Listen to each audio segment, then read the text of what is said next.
नमस्कार प्यारे साथियों, कैसे हैं आप लोग। उम्मीद करता हूं आप लोग शानदार जबरदस्त जिंदाबाद होंगे। जैसा कि आपको पता है यूपी पुलिस का रिजल्ट आ चुका है और अब डीबीपीएसटी के लिए आप लोग उसका इंतजार कर रहे हैं और आपको बहुत इंतजार बेसब्री से उसका है कि कब डीबीपीएसटी की डेट आएगी, कब हमारा डीबीपीएसटी स्टार्ट होगा, डीबीपीएसटी के लिए कौन कौन से डॉक्यूमेंट जरूरी हैं, डीबीपीएसटी हमारा कौन से जिले में होगा, क्या गृह जनपद में होगा या बराबर वाले किसी जनपद में होगा। तो इसी सभी शंकाओं को दूर करने के लिए मैं फिर आपके सामने हाजिर हूं एक नया वीडियो लेके। तो आपको सिर्फ इतना काम करना है कि हमारे इस वीडियो को शेयर करना है और हमारे यूट्यूब चैनल यादविंद स्मार्ट क्लासेस को सब्सक्राइब करना है। थंबनेल आप लोग देख पा रहे होंगे। इन्हीं सारे बिंदुओं पर मैं आपके साथ चर्चा करने के लिए हाजिर हूं। तो जुड़ जाइए हमारे साथ हमारे यूट्यूब चैनल यादविंद स्मार्ट क्लासेस के साथ। तो सबसे पहले हम बात करने वाले हैं आपके साथ कि डीबीपीएसटी के लिए कौन कौन से डॉक्यूमेंट जरूरी हैं। जब आपका डीबीपीएसटी होगा तो उसमें कौन कौन से डॉक्यूमेंट आपको अपने साथ लेके जाने हैं। सबसे पहला इसमें आपको लेके जाना है, तो देख लीजिए, आपका कोई भी एक आइडेंटिफिकेशन कार्ड होना चाहिए, जिसमें आपका आधार कार्ड हो सकता है या आपका पैन कार्ड हो सकता है या आपका पासपोर्ट हो सकता है या आपका ड्राइविंग लाइसेंस हो सकता है। इनमें से कोई एक होना जरूरी है और जिसपे आपका फोटो लगा हुआ होना चाहिए, यह भी बहुत जरूरी है। दूसरा, इसके बाद आपको 10 आपके साथ पासपोर्ट साइज फोटो होने चाहिए, क्योंकि वहां फोटो की बहुत ज्यादा जरूरत पड़ती है। तीसरी मैं आपसे बात करूं तो आपके जो डॉक्यूमेंट होने चाहिए, यानी 10th और 12th की आपके पास मार्कशीट होनी चाहिए और उसका सर्टिफिकेट भी जरूरी है। हालांकि अब सर्टिफिकेट नहीं आता है, मार्कशीट के साथ ही उस पर सर्टिफिकेट होता है, लेकिन जिनके पास सर्टिफिकेट है, यानी जिसे सनद बोला जाता है, उसको भी आपको डॉक्यूमेंट वेरिफिकेशन में ले जाना बहुत जरूरी है। दूसरा, अगर आपने इसमें हायर एजुकेशन जो भी अप्लाई किया, या आपका डिप्लोमा है कोई, या ग्रेजुएशन है या पोस्ट ग्रेजुएशन है, तो उसको भी अपने साथ ले जाना जरूरी होगा। उसकी भी मार्कशीट आपके साथ होनी चाहिए जो फाइनल ईयर की है।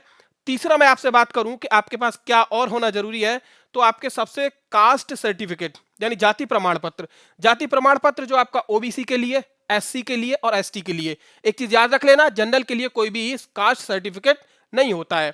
तो ओबीसी वाले, एससी वाले और एसटी वाले अपने साथ जाति प्रमाण पत्र जरूर ले जाएं, वही जाति प्रमाण पत्र जो आपने फॉर्म फिल करते समय फॉर्म में लगाया था। दूसरा, ईडब्ल्यूएस सर्टिफिकेट, जिन्होंने ईडब्ल्यूएस सर्टिफिकेट लगाया था वह ईडब्ल्यूएस अपने साथ जरूर ले जाएं। ठीक है, अगर किसी का नहीं है, जिसने नहीं लगाया है तो उसकी जरूरत नहीं है, और जिसने लगाया है उसको ले जाना जरूरी होगा ईडब्ल्यूएस सर्टिफिकेट। तीसरा, इसके बाद एक और नया डॉक्यूमेंट आपके लिए क्या जरूरी है, तो हम बात करेंगे डोमिसाइल सर्टिफिकेट की, यानी मूल निवास की, यानी जहां के आप निवासी हैं उसको सिद्ध करने के लिए, उसको प्रूव करने के लिए आपको मूल निवास भी डॉक्यूमेंट में ले जाना जरूरी होगा।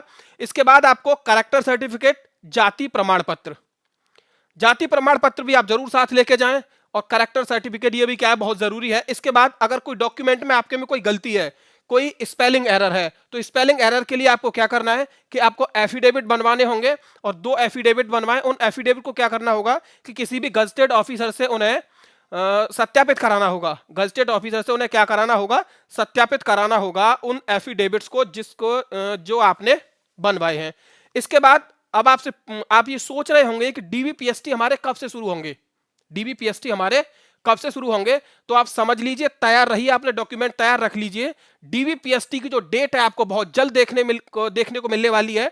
और ये कब होगी शुरू, तो ये दिसंबर के तीसरे सप्ताह में ये माना जा रहा है कि डीबीपीएसटी आपके शुरू होने वाले हैं। बहुत जल्द आपके एडमिट कार्ड्स यूपी पुलिस की वेबसाइट पे अपलोड कर दिए जाएंगे डीबीपीएसटी के लिए। ठीक है। दूसरा, एक और चीज आप लोग याद रखिए, फॉर्म भरते समय जो आपने रजिस्ट्रेशन फॉर्म आपको मिला था, वो रजिस्ट्रेशन फॉर्म भी अपने साथ रखना जरूरी है। और अगर किसी बच्चे का वो रजिस्ट्रेशन फॉर्म खो गया है तो वह रजिस्ट्रेशन फॉर्म आपको जैसे ही डीबीपीएसटी के आपके कॉल लेटर्स आएंगे, तो एडमिट कार्ड आएगा, उसके साथ आपको रजिस्ट्रेशन फॉर्म क्या होगा, मिल जाएगा। वहां से आप लोग उसे क्या कर सकते हैं, डाउनलोड कर सकते हैं।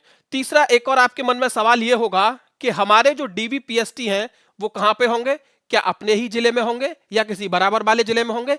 तो अभी तक ऐसा कुछ नहीं आया है कि ये कहां पे होंगे, लेकिन इसके जो 80% चांसेस होंगे वो ये होंगे कि आपके जो डीबीपीएसटी है वो आपके अपने ही जिले में हो, वह आपके अपने ही जिले में हो। और अगर अपने जिले में नहीं हो पाते हैं तो कहां पे होंगे कि आपका जो जोन होगा, जो मंडल होगा, और उस मंडल में जितने आपके जनपद आते होंगे उसमें से किसी बराबर वाले जनपद में आपके डीबीपीएसटी हो सकते हैं।